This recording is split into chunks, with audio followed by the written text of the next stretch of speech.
Welcome to Private Lending Insights. I'm your host, Rocky Butani. In this episode, I interviewed Andres Saias from RBI Private Lending. They're based in Miami, Florida. They've been one of the top lenders in Florida for the past few years. I've known Andres and his partners since 2018 when they were only lending in Florida, and it's been fun to watch them grow into a big national private lending shop. We start by talking about the state of private lending, and as of April 2025, we talked about RBI's private lending activity.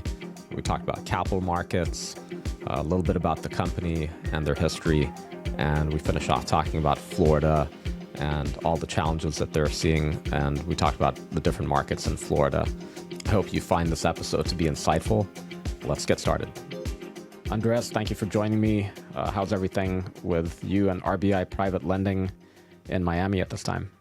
Everything's good. Here it's still very, very warm weather, and everything is good. Besides everything, overall, can't complain. Good, glad to hear that. So we're now in mid-April 2025. Tell us about some of the trends you're seeing in private lending or in the real estate market in general as of Q1 of 2025. Well, definitely, we at RBI have been very focused on the Florida market ever since we started back in the late 2015, early 2016, and up until I would say 2021, 2022, we started to branch out to other states. So I would say that it was about time because we started to see a little bit of a slowdown as most of people have seen, with the inventory is rising here in the state of Florida. So we've been focused on growing over the last year and a half or so other markets. I think that we've been very aggressive in trying to obtain market share in other states, and while continue to do so, be consistent with our LTVs and our guidelines here in Florida, and that has allowed us to position ourselves into even a better position here at the state of Florida. We'll come back to getting more into what's happening in Florida, and we'll get into a lot of specifics. But before we do that, do you have a lot of investors in Florida that you do business with now that are looking to start doing business in other states? Yes, I would say that there's a lot of investors that, for whatever reason, not only investors, but also general contractors, that they were doing a lot of work for our borrowers here in Florida, that they've been moving to other states, maybe the Georgias, Carolinas, where they're seeing that the margins of what they were doing here have been shrinking, so they've been looking for other opportunities elsewhere. So yeah, that's how initially that allowed us to maybe start grasping other markets as well, because we with the good relationships that we have developed with these borrowers, we were also able to get our foot into other states as well. And with what's happening with the uncertainty around tariffs, has that started to affect your business or your borrowers' businesses? I would say that hasn't made an impact quite yet. I would say that there's a sentiment overall that smarter investors are still, maybe a little bit taking a little precaution with the market, maybe being a little too conservative with not to make any deal out there happen. But I wouldn't say that we've been seeing any major changes so far, although we foresee that this, of course, is going to have an impact down the line sometime later this year. But for now, we haven't seen much changes with regards to change orders or anything like that, other than the usual. Do you anticipate the way it's going to affect our business first is with the increased pricing on materials? Yes, but I also think that there's, as we already know, one of the biggest drivers here in the real estate market in the U.S. have been over the last few years, and the talk of the town has been the lack of inventory, right? So although yes, it's gonna become less affordable to build new houses, there's still a need for them. So I think that that's something that it's gonna make an effect, and it will, in a way, for saying it, is gonna cancel out the effect. And I think that we're gonna start seeing, as maybe in the shortest term, a little bit of a decrease in production, but then overall, as we expect, rates eventually will come down. But that's the anticipation, at least. So that's gonna ultimately have a positive impact throughout the entire industry. Do you have any concerns about the credit markets with the recent spike in the 10-year Treasury? Do you think that has or will have an effect on our industry in terms of capital? I think that definitely there's I wouldn't say a concern, but there's something that we need to be a little bit more uh, looking into it. I think that there's a lot of volatility, but at the same time, we see the capital providers, um, they're changing guidance. They're becoming, some of them are in fact becoming more aggressive. So you're seeing a lot of mixed signals out there. You're seeing on one end, the latest news was that Kiavi stopped doing loans in Florida and stopped doing loans nationwide, I believe, in with regards to refinances. But on the other end, we're starting to seeing other aggregators or other lenders trying to do as many securitizations as they can. So they're trying to deploy all the capital that they can while they take advantage of this high rate environment, so they can lock up rates. So we're seeing a little bit of mixed signals. It's too soon to tell how this is gonna play out, but I think that if you continue to be consistent with the programs that you have, be meticulous with the borrowers that you choose, look at the experience, the FICO, everything that a typical lender must follow, and have your processes in order, I think you're gonna be, or you as a lender, you're gonna be just fine. And as far as the ones that are really pushing the securitizations while interest rates are high, is that because they're anticipating that interest rates are going to come down later in the year? And is that something that you feel is going to happen as well? Yes, correct. I mean, I don't have a crystal ball. I would love to have one, but I think that the sentiment is that at some point down the line this year, maybe second half or towards the end of the year, the rates are gonna drop significantly, and compared to what they've had over the last year or so. So I think that these lenders or aggregators that have been trying to accumulate as many loans as possible, they're foreseeing that. So yeah, they're being aggressive, as aggressive as they can get. Okay. Let's talk a little bit more about your lending activity. So I lately I've been spending a lot of time on Forcasa. It's a very useful platform that gives a lot of insights into what different lenders are doing, and from the data that I found, it looks like in 2023 your volume was just under 500 loans that you funded in that year, and then for 2024 it was around 1,000 loans. Does that sound about right? Yes, it's a little for Casa has they have done a really good job, but I think that there's a little bit of they left a little bit of a few loans out there, but yeah, the bulk is there, is mentioned. Yeah, definitely has been a remarkable growth what we've experienced, and again, I would say that it's not that we just found out how this business work. It's just that we've been so focused for the past decade in establishing, in learning, in seeing how the business works, and that's when we decided that it should have taken off. Or that we over the last 2 years is when we saw the opportunity that we could see just more than just a fund that we would manage, and maybe do as many loans as we can with the correct borrowers, with the right projects, and with the right capital. So we tried to put everything together, and we were focusing most of the time in building the team. Now we have the team. Now it's a matter of growth, and that's Uh, the stage that we're at right now. Okay. Great. And then we'll come back to the capital side, but in terms of just getting more borrowers, I mean, that's a significant feat on its own. What do you think has contributed to the success of you being able to get that many loans and that many new borrowers just in that span of 2 years? I think that we've been very aggressive in bringing the top quality talent to our team that can bring business from day one.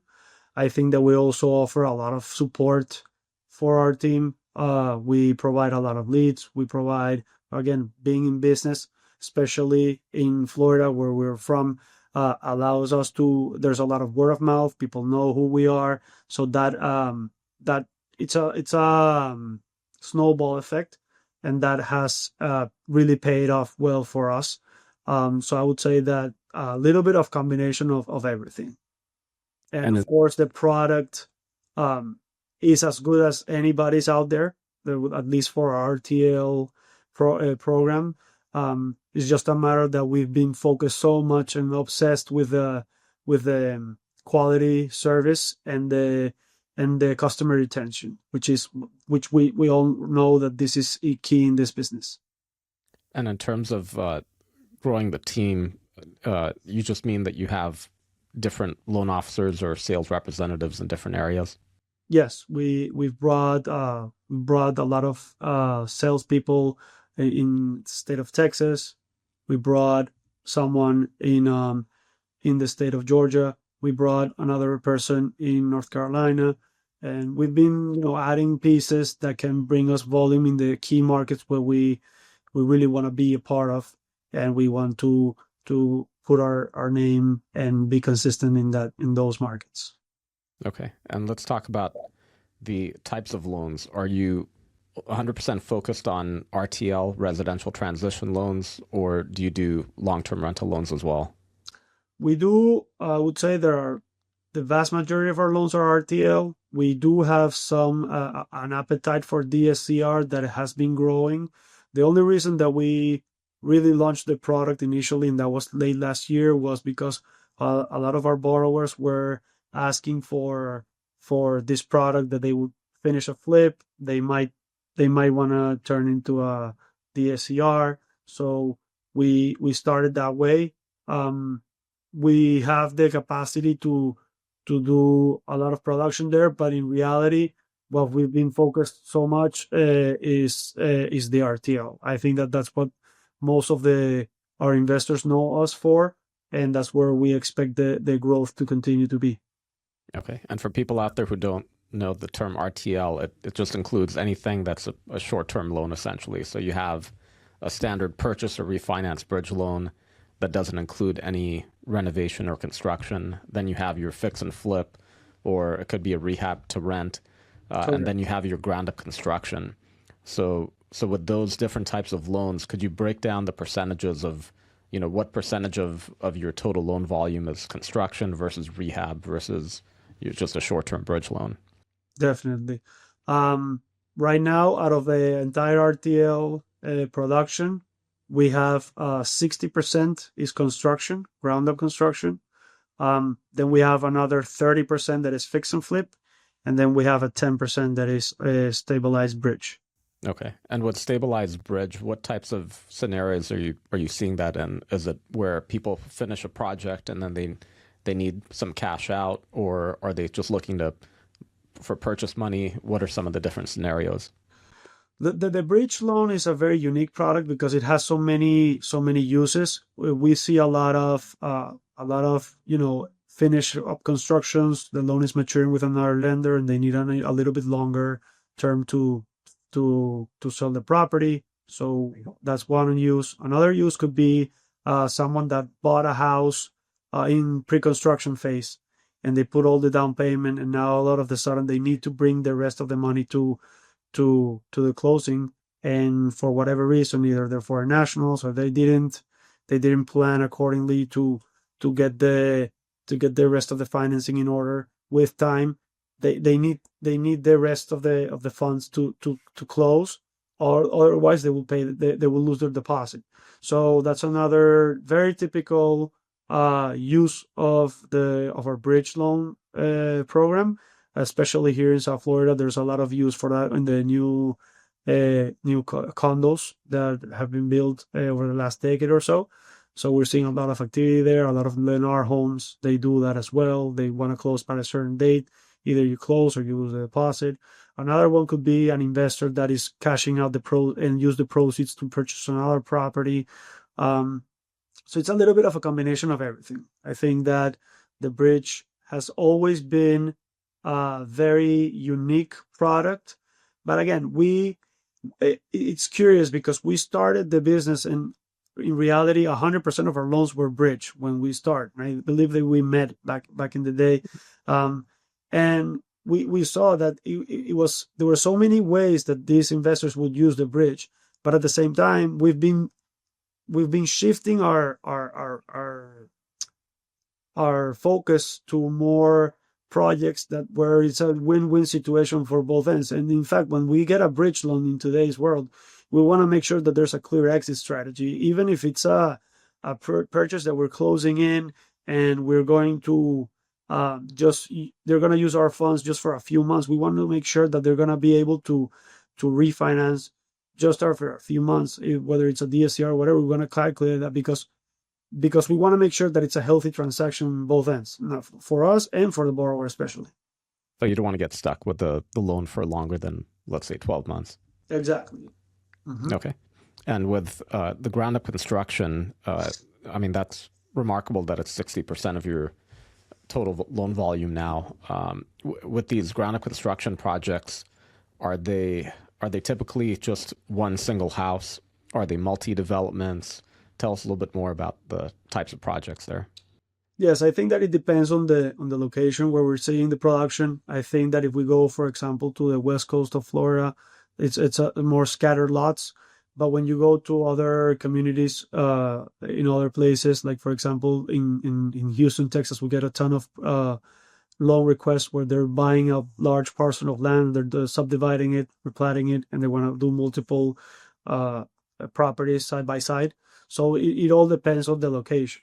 Especially right now in Miami, another example could be that there's a lot of this they call it duplexes, but they're doing their townhomes and they're buying just one lot. They're going to build one structure that will have two folios separately, and we're seeing that a lot of activity actually in with those types of scenarios in Miami. So again, it all depends on the location. And with those subdivision type properties, are you participating at all in the horizontal development, or do you only come in when it's ready for vertical? We can assist with as a bridge for the land in some cases, depending if the land is in a proper location. But we don't finance any part of the horizontal development. Okay. And with some of these projects, are you finding that builders are jumping from one project to the other, where you might be cross-collateralizing with other projects that they have? Yeah, in some cases, you're going to see that if the investor is looking for a certain amount of capital to finish the project or getting the project done, the financing, they might be willing to add another collateral to make the numbers work. So yeah, we've seen it lately more than usual. Okay. And how about fix and flip? Is there anything in particular you're seeing there? Are you doing a lot of it in South Florida, or tell us a little bit more about fix and flip if there's anything significant to share? Yeah, I think that our product is becoming very attractive for fix and flips. I think that over the last year, we had competitors that were being a little bit more aggressive towards the fix and flip program, and we weren't getting. We were getting loan requests, but we were not getting to close them as much because we were not willing to go to the highest LTCs.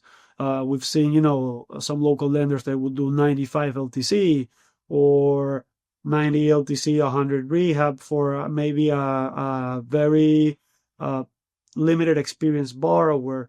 So we've been the fix and flip product, even though there's a lot of investors that rather go that route more than a construction loan. We rather do a construction loan in today's market than a fix and flip. That's the way that we see things. Definitely, construction requires much more work from an operational standpoint. But I think that the way that we structure deals, we feel safer with the construction than with the fix and flip. So I think that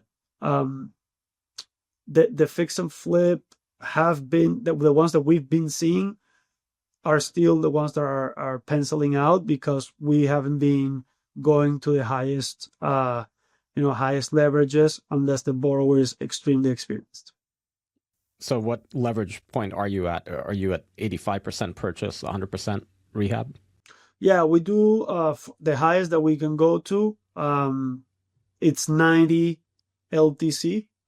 Well, actually, we just released a new program that is very hard to apply for and obtain, which is 90-100. And it's for borrowers with 10 plus of experience in the last 24 months and 700 plus FICO. But before that, it was 90 LTC, which is it depends on the budget, because you're going to hold back 100% of the rehab. But if the rehab is a lot, then an acquisition is more of a closer to 85 or something. So it all depends on the numbers. So that's what we would do in most cases. And in fact, last year we had our production in order to obtain 90 LTC, it would have to be someone that has 6 properties of experience and 700 plus FICO. So there's a lot of competitors that will do that with much less than that. Okay, so it may not be that the borrowers are looking for the highest leverage. They just don't qualify. Even if they're trying to get 90-100 or even 90-90, they just need to have the experience to get that high. Correct. Exactly. Right now, we dropped that leverage because we really want to increase for someone that has good experience. We dropped down the experience requirement for the 90-90, and then now it's for anyone that has 3 plus of experience, and that gave us a little bit more deal flow in that sense over the last few months. Do you take investors that have less than 3 projects in the last 12 months or so? We do. The only thing is that, of course, we're going to do it at a lesser LTC and ARV. Okay. Makes sense. And we also accept foreign nationals, which is very, in Texas and Florida, there's a lot of foreign nationals that use us for our services, especially when they're starting to get themselves independent. Maybe they were GCs for somebody else. They want to do their first property. So we've been able to assist them, of course, at a reduction in leverage. Okay. And I found that there's a lot of lenders out there that just flat out reject foreign nationals. What further requirements do you have if you do accept a foreign national borrower? It's not that complicated, to be honest with you. It's just a matter of understanding their current visa status, if they have a visa. Also, they must have a bank account in the U.S. by the time they close. The funds they shouldn't have their funds here, but they should have an open bank account here, meaning that they have gone through the compliance department of that bank. And in addition to that, they just have to have, of course, a U.S. entity. And by the time they're going to close, part of the package will include something that is called a service of process. That is someone that is going to be appointed at the closing, that it will be responsible if anything goes bad with that loan and we have to service someone and the borrower is out of the country. And again, that person is not liable for anything on the loan. It's just making sure that if you serve that service of that contact, it's like serving the borrower. It's just a matter of to expedite the foreclosure process. So that's something that it's important to have when you treat with foreign nationals. So that's something the borrower would select. They would say, hey, I have this person who's a U.S. citizen and a permanent resident. They're willing to be my person of service. Okay. Typically, they use either their attorney or their accountant or their realtor. But yes, it must be someone that is a U.S. citizen. Okay. And let's go back to ground-up construction loans. Tell us about the leverage structure there and the requirements. Yes. So we have a matrix. We recently updated that matrix as well, We have, in general, we go up to 85% loan to cost between land plus hard cost, or 70% of the after repair value. In order to apply for those leverages, the borrower must have 3 properties of experience and 700 plus FICO in the last 36 months.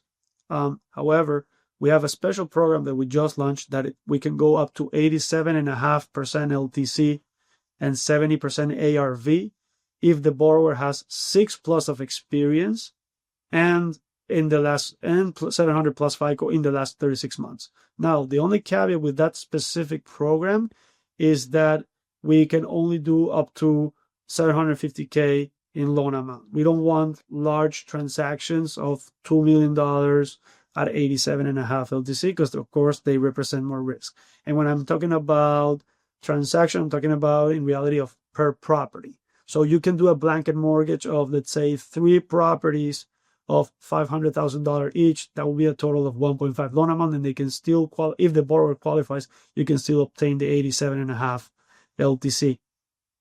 And the rates are right now in the high 9s, low 10s, in that range, and we do 12, 18, 24 months a term. Okay.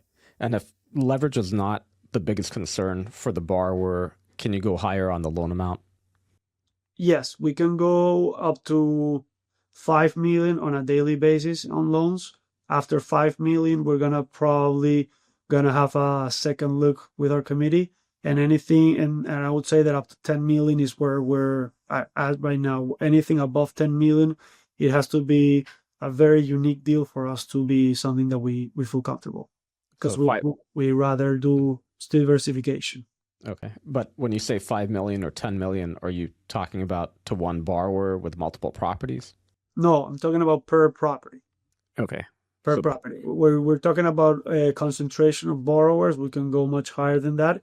But again, it all depends if the borrower has the experience. Like if you have an investor that has proven himself to be someone trustworthy that has done 40 projects, we can have available to that borrower 15 million, no problem. But if there's an investor that is just starting and they want to do 40 houses at the same time, we're probably gonna tell him to slow down a little bit. Let's do a first phase, then a second phase, and then we can grow together. So if you were to do a $5 million loan to an investor, is that typically in a case where they're building multiple homes, or are you talking about one large luxury home? Typically, ideally, what we would like is that there's multiple homes, but we can do both. Okay, so you're okay with doing a larger luxury product? Yes, of course. When you're talking about luxury property, you're gonna expect a reduction in the LTCs and ARVs, because again, I think that, and we can talk about this in a second if you want. It's the way the capital is structured. At the end of the day, I think that anything above 2 to 3 million, the capital markets, they stay out of it, and we have the capacity to continue to fund these deals because we have our own fund. But in order to keep it in our fund, we're gonna be a little bit more conservative than the capital markets. Okay. All right. And then with the luxury product, are you seeing that mainly in South Florida, or do you see some of those in Texas or other states in the Southeast? Yeah, I think that we see that in major markets, metropolitan areas. That's where we really want to focus if those cases happen. But yes, I would say South Florida. I would say any of the major cities in Texas. We also get some of that exposure in state like New York, and maybe in the Northeast where tickets are a little bit higher. And well, we just started to do loans in California or last few months, and we can expect that deals there are a little bit larger in size as well. Absolutely. Okay, and then speaking of different areas, which areas in the country are you most aggressive with expanding into at this time?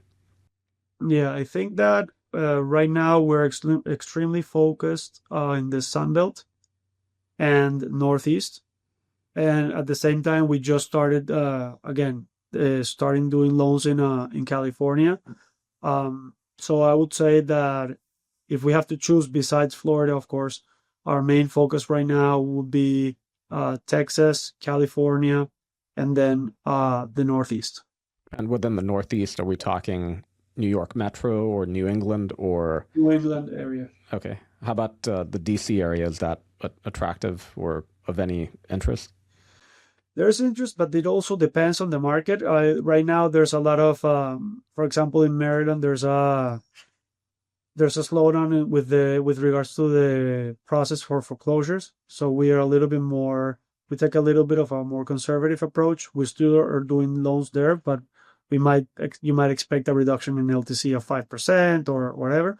So we continue to do that, and it all depends on the market conditions in each particular market. Okay. And so New England is your kind of like the area that you're most excited about right now. Yeah. Okay. Yes. Now, when we first met many years ago, I think it was 2018, we first met at a Pitbull conference. Yep. At the time, I think you told me that you would lend in Florida, Texas, and New York. And it was very specific with those three states. And then in New York, obviously, it's New York City. Is that still a market that you're interested in? I think that it's curious because New York has been, the market, New York at the end of the day is still New York, but I think that we've learned that the foreclosure process takes way too long there, although we haven't had any major issues there. But I think that we've come to realize that there are other areas that we might focus on that we can still get a higher returns and do production. Like California is an extremely competitive market, but it's the market that drives the most volume. So if we really want to make a big impact in the industry, we should pursue the areas where the most volume. That's the way that we foresee things. Sure, makes sense. Okay, all right, let's take a quick break and we'll be right back. Support for the show comes from Ross Diversified Insurance Services. All real estate investors and all private mortgage lenders need insurance. More specifically, they need the right insurance partner. For over 35 years, Ross Diversified has been the trusted partner for over 3,000 property investors and 500 lenders throughout the United States. If you're a real estate investor, Ross Diversified can help you whether you're managing a single rental property or a large portfolio of rentals. And if you're a lender, Ross Diversified can protect you with force-place insurance for when a borrower's policy lapses, or with REO insurance in the case of a foreclosure. They offer competitive rates and hassle-free claims assistance. Licensed in all 50 states, Ross Diversified understands the unique challenges of real estate investing and provides customized solutions to safeguard your assets. Visit their website, rossdiv.com, to learn more and request a quote. That's ROSSDIV.com. Please mention that you heard about them from LenderLink and the Private Lending Insights podcast. Okay, and we're back. So Andres, let's talk about RBI, the company, and a little bit about capital. We met in 2018. Tell me about the journey of RBI Private Lending since that time. When we first met, it was called RBI Mortgages. At some point, you renamed it to RBI Private Lending. So tell us a little bit about that journey since that time. Of course. Yeah, so RBI started, we're a family business. We started back in 2014, actually. We're a family coming from Venezuela. Our family has been involved in the banking industry in Venezuela for the past 4 generations. And of course, with everything that was happening there at that time, we decided to come here and do something in the financial field. But of course, creating a bank from scratch is practically impossible here, especially if you're an immigrant. So we started, in fact, doing nothing that was related with real estate loans. We started to doing auto loans, based here in Florida. After a year or so, we quickly realized that the market was great, but we wanted to also get into real estate lending. There was a time that the need for the bridge loans that we previously were talking about was immense and enormous, and we saw that the opportunity to be able to attend to these investors that were buying properties in pre-construction. So we started by that, And little by little, we've been learning and adding and incorporating other products, like new construction, fix and flip, DSCR, and that's how we've been growing. When we started to do these loans, initially we were raising capital from friends and family. After a while, we decided that it was best for us to get our own fund, and we created our own fund while we started to engage in other opportunities such as selling loans in the secondary market. As we started to see that some of our competitors were either only exclusively operating a fund or just by originating and selling loans without holding anything in balance sheet, we saw that we had to do both in order to maintain the balance. And I think that has been key for us and key to our success to be able to establish ourselves both in good and in bad times. I think that the fund is there and helps us to strive when things get tough. And at the same time, when the market is hot and you can be as aggressive as you can, it's good to be able to have access to the capital markets and do as many loans as you can with the right processes in place. Great. And so now that you've built up over that many years, now it's a little over 10 years in the business. Tell us about your company's current operation in terms of, let's say, the locations, the number of people that you have, and anything related to the company structure. Of course, yeah, we have a sales team that is over 20 people, 20 account execs or branch managers, a total of a headcount of 22 as of today. We have 3 underwriters. We have 7 processors. We have a head of operations. We have a 4 legal team department. Sorry.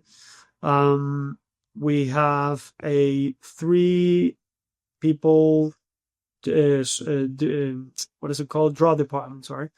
And we also have an in-house 3 people that take care of our service, or both when we do servicing in-house and service for third parties such as FCI, BSI, or whoever we're doing the servicing for. Okay. And how about growth in the future? Are you still looking to expand and open up new branches or expand the sales team? Yes, I think that the ultimate goal is to establish a physical presence in markets that are worth for. We're planning to open our office in Austin sometime this year, and we're also looking to candidates to maybe potentially bring some talent and get someone to operate our brand in the state of California, and we're looking for someone that can be trustworthy, that can take the reins there for us. So yes, the idea is to put some physical presence in the markets that are for it. Okay, so you're headquartered in Aventura in Miami, right? Do you have other offices besides the new Austin office? We have 2 offices in Miami. We have a lot of people working remote, and we have also some folks that are working offshore. But besides the 2 offices, well, we have we have another office in Orlando. So we have 3 offices, 2 in Miami, 1 in Orlando for now. Okay. And in the other markets, you have your sales people there that are boots on the ground for meeting clients and looking at properties there. Exactly. Right. And I think that's key. That's what makes a difference. When we look at a specific market, we're looking to hire talent that they're footing ground there, because otherwise you can just hire someone to do cold calling all day. But in order to penetrate the market and understand them, you need to understand the market. And in order to understand the market, you need someone there that is breathing that market every single day, that is seeing the trends, everything that happens. Because when you're seeing it, when you're not there and you see it, it's already in the newspaper, and that's something that's already too late.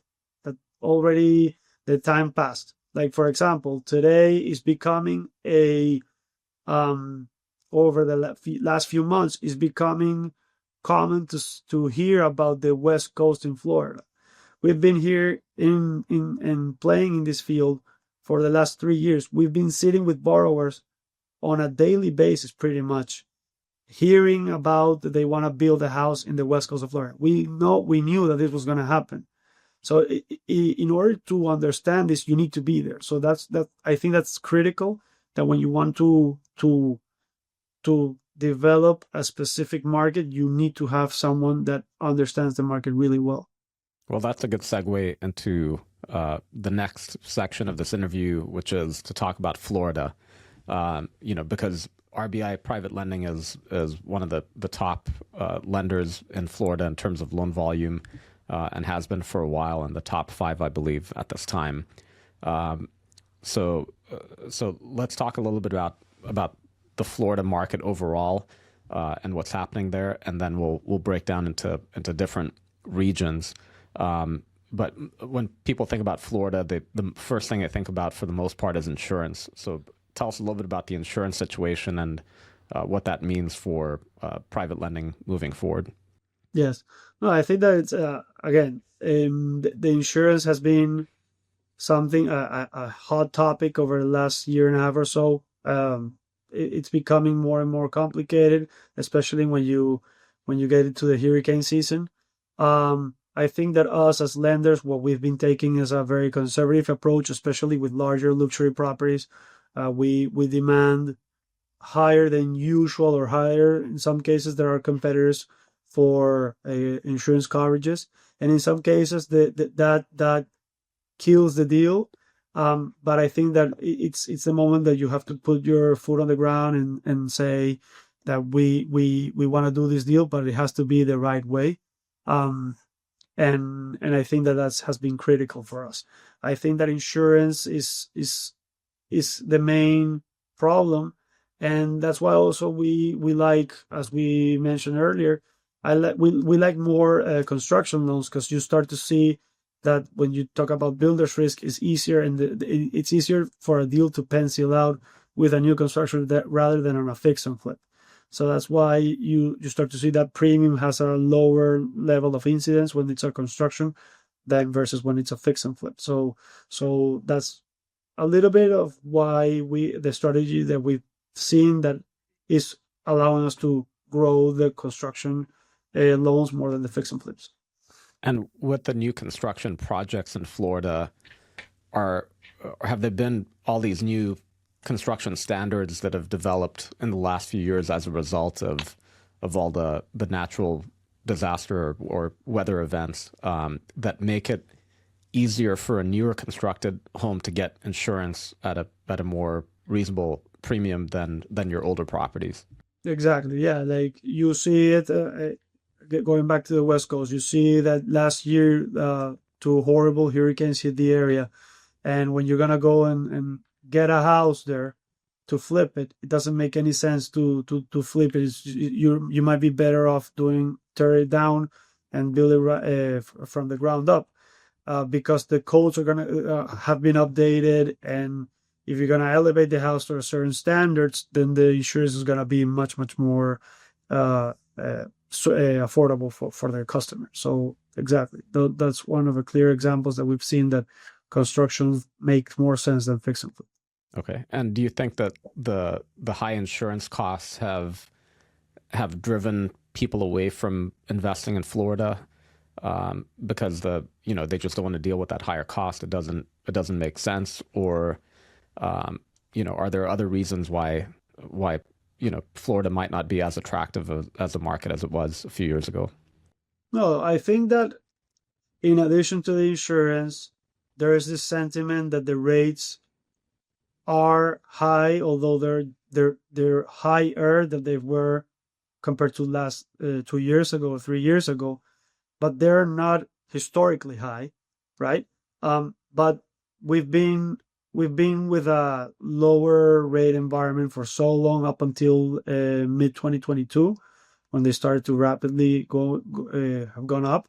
So I think that the investors that started to do this, to get into this business in the early 2020s, they are, let's say, used to a very low rate environment. So when you put into their heads the idea of higher rates than when they started, higher insurance costs, higher property taxes as well, then you start to see that this effect that all of a sudden numbers don't make sense and we have to go elsewhere to look for the margins that we're looking for. Okay, and let's talk about inventory in Florida, because there's been, I've seen some reports of high inventory in certain areas and values starting to come down. Tell us a little bit more about that, and if it's only in certain areas. I think that it's a little bit over and all over. I think that on the West Coast we've seen that, but we've seen our appraisals have been coming down over the last 6 or 7 months or so already. I still think that, especially in the West Coast, you're seeing a lot of activity for new construction rather than fix and flip. So I still, for the lower balance loans for $200,000 to $300,000, you should feel safe, because a brand new home for $200,000 or $300,000, you're still, it makes sense. I will be more worried about, let's say, the a million plus ARV in Cape Coral. That's where it gets a little bit tricky. But besides the West Coast, there's inventory accumulating in South Florida as well. Again, I think this was just something that it was a matter of time, because the market was red hot for 2-3 years in a row. So I think that it's healthy and it's natural that the effect that we're seeing before we see things to continue to grow. And as far as the inventory and maybe declining values, are you seeing that mainly in the west coast of Florida, like Tampa Bay and Fort Myers, or is it also in Orlando and South Florida as well? But we see quite a few, but the headlines are going for the West Coast. Sure, and that makes sense, because it's the market that had the highest growth over the last several years. Exactly. Yeah. Okay. And any other concerns that you have about the state of the Florida market in general for the next year or so? I would say that it will have to depend on the tariffs discussion is a big one. If we start to see that, as long as with a higher prolonged a higher rate environment, and the insurance, we don't know, we don't do anything about the insurance costs, then yeah, we're gonna start to see a little bit more demand driving away. But especially for South Florida, you still get a lot of traction. Maybe you have some places, some specific areas that have grown a lot, and that you're starting to see a slowdown. But at the end of the day, South Florida, everyone wants to come down here. Not for one reason, Pitbull Conference, or now today's world is NPLA. And every year they want to do the conference here. So I think that overall there's still an interest in this region. And how about the condo market in South Florida? Is that overheated, or are there a lot of challenges there as well with insurance and Yes, buildings getting upgraded as well? condo is a different story. I definitely something that I will be more concerned and more conservative about. I think that condos, you're starting to see that the high cost of insurances have been translated to the HOAs. The HOAs translate that to the investors, and investors, they don't wanna pay such high HOAs. Although, especially again in South Florida, you still have a demand for foreign investors. Not doesn't mean foreign nationals, but foreign investors. When they want to buy maybe a second home or another property, they rather do some of these investors. They rather buy a condo versus another asset type, because it's easier to manage for them. It's easier to manage. You just close the condo, you go. It's more manageable than just a single family. So at the same time, the high costs have driven demand down for this asset type. But I still think that there's going to be demand, especially for South Florida.